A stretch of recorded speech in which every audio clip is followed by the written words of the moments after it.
안녕하세요. 영혼의 승사 바람의 파이터 급시입니다. 오늘은 새벽 4시에 출발을 해서 5시쯤에 정령치에 도착을 했습니다.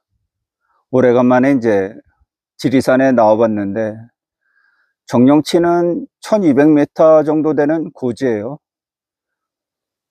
현재는 만복대를 이제 올라가고 있는 그런 중입니다. 해 뜨는 모습에 이제 일찍 도착을 해서 산 위로 이제 해가 뜨는 모습을 좀 일출을 지켜봤고요. 현재는 산바람이 시원합니다. 공기도 맑고,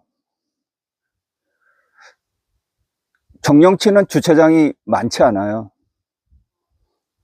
새벽인데도 불구하고 많은 차량들이 주차가 돼 있었습니다. 여유 공간이 그렇게 많지 않더라고요. 일찍 오셔야 될 거예요. 특히 이제 철쭉철이나 이런 때는 일찍 오시더라도 자리가 없을 가능성이 지대하게 높습니다.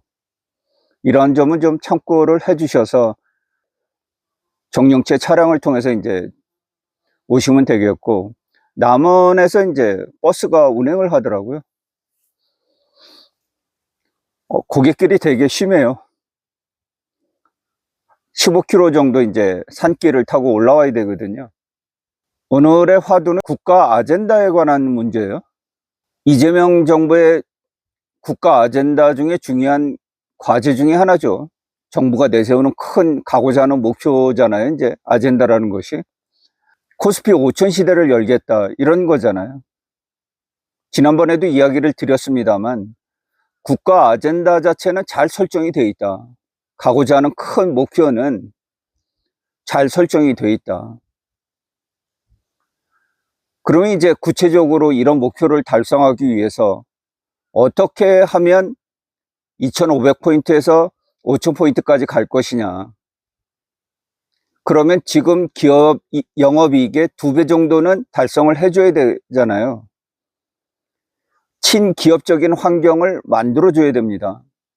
최근에 이재명 대통령은 이런 얘기를 하신 것 같아요. 밭은 굉장히 좋다.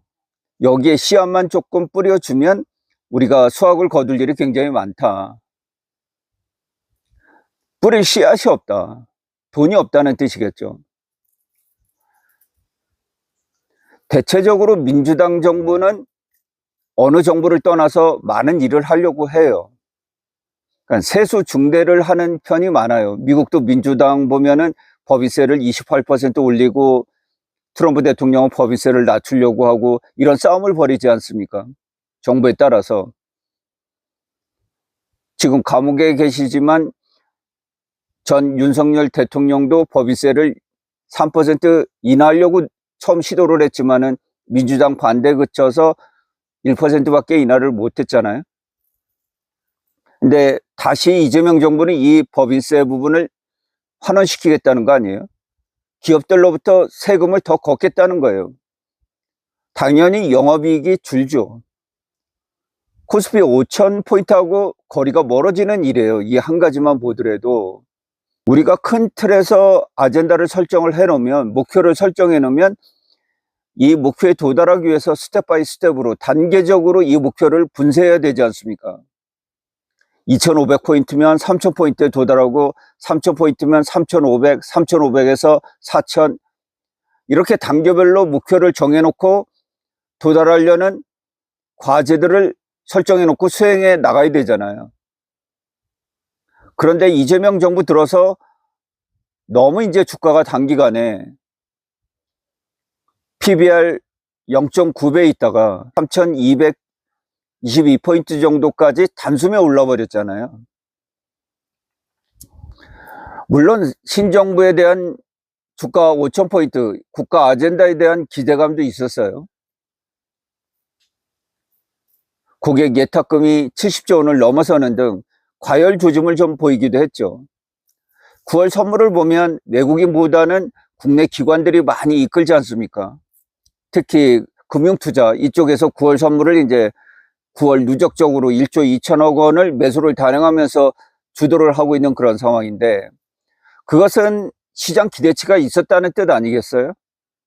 최근 들어서 이제 약간 실망스러워하죠. 민주당은 코스피 5천 포인트를 위해서 이제 특별위원회까지 만들었지 않습니까? 기획재정부가 2026년도 세제 개편안을 내면서 대주주 요건 강화라든가 법인세를 올린다든가 증권 거래세를 다시 환원시킨다든가 여기에 이제 민주당 주도로 진행되고 있는 노란봉투법, 최근에 건설사들의 사망채 이런 부분을 통해서 포스코 ENC 전면 중단이 되지 않습니까? 실질적으로 경제가 굉장히 좋아졌다. 뭐 이렇게 보기는 어렵습니다. 글로벌 주식시장이 미국 시장을 비롯해서 전 세계 글로벌 주식시장이 다 뜨거워요. 일본 니케이가 4만 포인트를 다시 넘었고요. 유럽 증시 역시 뜨겁습니다. 홍콩 증시도 2025년 연간으로 27%나 상승을 하고 있어요. 우리나라 증시가 많이 상승을 했던 것이 사실이죠. 상반기 들어서. 현재로는 좀 약간 뒤처지고 있는데 뭔가 기운을 받아서 신바람이 나서 부동산에 가려던 자금을 주식시장으로 되돌리려는 정부의 의지가 있었는데 세제 개편안이 나오면서 확 식어버렸어요. 약 2달간 9월 선물이 410에서 440포인트 사이에서 움직이고 있습니다. 코스피가 3200포인트를 기준으로 왔다 갔다 거리고 있어요. 아직 22평이 깨지진 않았습니다. 약간 살포시 위에 있는데 22평의 기울기가 많이 강했다가 현재는 완만해지고 있습니다. 급격히 하락으로 전환을 하고 있지는 않는데 38일간 코스피 주가가 횡보를 보이고 있어요. 다소 이제 밸류에이션 쪽으로 높아 보이는 지점이 있죠. 1.09배까지 PBR이 올라와 있으니까요. 2달여간 횡보를 보이다 보니까 시장에서는 계속 이런 얘기가 떠돌죠. 나무함의 탑을 연부를 외우다가 도로함의 탑을 되겠다. 계속해서 국가가 세제 개편안을 어떻게 가져가는지 이 부분을 지켜보고 있어요. 정부도 어떤 결단을 내리지 않고 있습니다. 그 얘기는 증시의 흐름이 지속해서 좋을 경우에는 세제 개편안을 정부 방향대로 끌고 가겠다는 거죠. 증세 방향으로 끌고 가겠다는 거예요. 세금을 더 걷어서 하고 싶은 일을 하겠다는 거예요. 사실은 이게 옳은지 아니면 민간 자본에게 맡겨서 민간이 활동력을 얻고 활성화돼서 경제를 활성화시키는 게 더 좋은지 이 부분은 방침이 갈릴 수가 있습니다. 경제가 나쁠 때는 정부가 주도적으로 국가 산업을 일으켜서 경제를 활성화시키는 부분이 필요하고요. 금리도 낮춰주고 경제가 좋을 때는 잘 돌고 있으니까 정부의 간섭을 좀 적게 하고 규제 완화를 해줘서 경제가 더 잘 돌아가도록 이렇게 풀어주는 것이 정답 아니겠어요? 이런 부분에서 현재 정부는 갈팡질팡하면서 관망을 하는 것 같아요. 뜸을 들인다고 우리가 생각을 하는 거죠. 조금 더 높은 지점에 가서 이야기를 이어가 보도록 하겠습니다.